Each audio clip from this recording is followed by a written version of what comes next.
كلامي النهارده هيضايق امهات كتير، لان الصراحه انتوا وصلتوا لمرحله من الدلع. يعني الواحد لازم يتكلم. العيال تنزل المدارس مش عاجب، العيال يقعدوا ياخدوا اجازه مش عاجب. انا عايز اعرف انتوا عايزين ايه؟ نعمل لكم ايه؟ ده انتوا ساعه الكورونا كنتوا بتكاكوا عشان العيال تنزل، عشان تعبتوا. اهم نزلوا اهو. عايزين ايه بقى؟ يعني تحبوا نرميهم لكم في الشارع؟ نوديهم مثلا مدارس داخليه عشان ترتاحوا؟ يا ريت يا جماعه اي حد بس يعرف عناوين مدارس داخليه والتفاصيل يبعتها لي في كومنت يا برايفت. ايه عايزين ايه؟ ضحكتوا الناس علينا. وبعدين انا عايز اعرف ايه مشكلتكم مع المدارس؟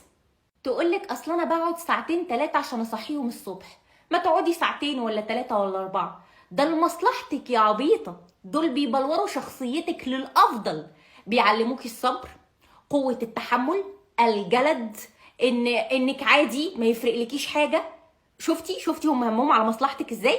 او تقولك اصل انا بالليل اقعد الف وراهم حوالين ترابيزه السفره ساعتين 3 عشان يرضوا يناموا. اديكي قلتي بنفسك، فتنس ده ولا مش فتنس يا متعلمين يا بتوع المدارس؟ فتنس.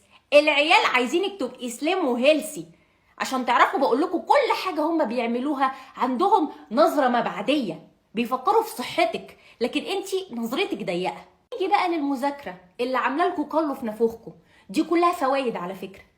يعني انت بتيجي بتذاكري لهم، بيتغابوا، بتعيدي المعلومه مره واتنين وعشرين ومليون واتنين مليون، فايه؟ فيرفعوا لك الضغط او يحرقوا دمك. ادينا قلنا تاني ايه؟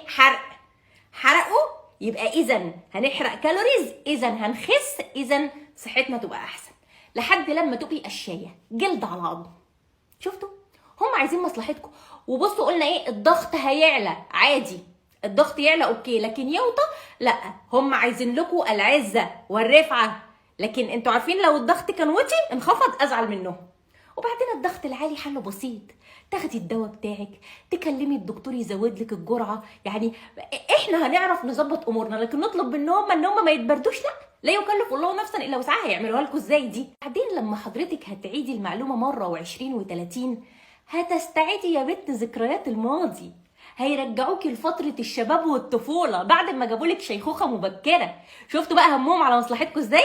حتى لما بيكون عندهم بروجكت من كتر ما هم قلبهم حنين بيسيبوهولكوا عشان تطلعوا فيه طاقتكم السلبيه، بيعتبروها كورشه ابداعيه ليكوا. يعني شفتوا قد ايه هم بيفكروا فيكوا؟ خص عليكم. تيجي تقولي لي ده انا في المدارس بيطلع عيني، بودي الصبح وارجع من المدرسه واودي التمرين وارجع من الدرس واجيب طلبات واعمل. في ايه يا جماعه؟ عادي، انتوا اللي مكبرين الموضوع. اقول لكم الاثبات والدليل؟ روحي اسالي اي راجل، قولي له كده المليون حاجه اللي انت بتعمليها وعديهم له على صوابع ايديكي ورجليكي، وهاتي صوابع ايدين ورجلين العيال، هيقول لك عادي، ما كل الستات بتعمل كده. شفتوا انتوا مكبرين الموضوع ازاي وبتضحكوا علينا الرجاله؟ عادي. نيجي للاجازه اللي قرفاكوا برضو.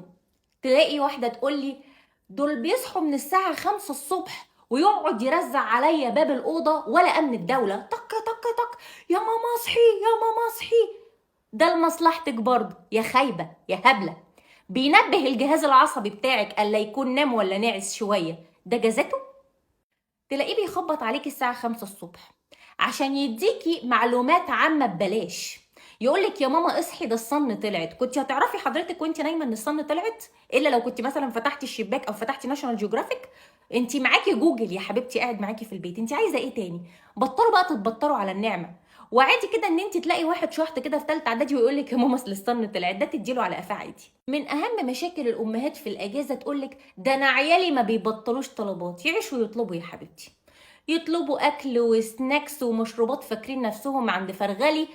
برضو ده لمصلحتك يا هبله، بيعلموكي تشتغلي تحت الضغط عشان بعد كده لما تتحطي تحت اي ضغط ايا ما يكون ولا هيفرق معاكي، جاتلك تناحه للمره التانيه. وهم في الاجازه اكيد هيتنططوا فوق دماغك وهيعجنوا بعض وهيتخانقوا طول ما هم قاعدين. برضو كل ده بيصب في المصلحه زي ما قلنا، عشان يبلوروا شخصيتك، عشان تتعلمي الثبات الانفعالي، تبقي بارده يا جبل ما يهزك ريح. اهم حاجه ان مفيش اي عضو من اعضائهم تطاير عليكي وانتي قاعده، غير كده احنا في السليم. هتقولي لي بخرجهم وبوديهم النادي وقلت لهم صابع العشرة شمع وهو مش فارق لهم حاجه. عادي، اذا كانوا الكبار اصلا ما بيعجبهمش حاجه، عايزه العيال الصغيره دي يعجبهم حاجه؟ كبري قعديهم في البيت. وبما ان الرجاله شايفه ان الستات بتتدلع وهم ليهم حق، فانا اطالب من موقعي هذا بتوقيع اقصى العقوبه عليهم، ان احنا هنبعت الامهات لبيت بابا وماما عشان يرتاحوا شويه، قصدي علشان يتأدبوا، ونقعدهم في النوتي كورنر ومحدش هيكلمهم، وهنحرمهم من العيال علشان يفصلوا شويه، قصدي علشان يعرفوا قيمتهم. وبعد بقى ما يعيطوا نبقى نرجعهم البيت، لكن لو ما عيطوش ودبدبوا برجليهم مش هنرجعهم البيت تاني عشان يتعلموا الادب.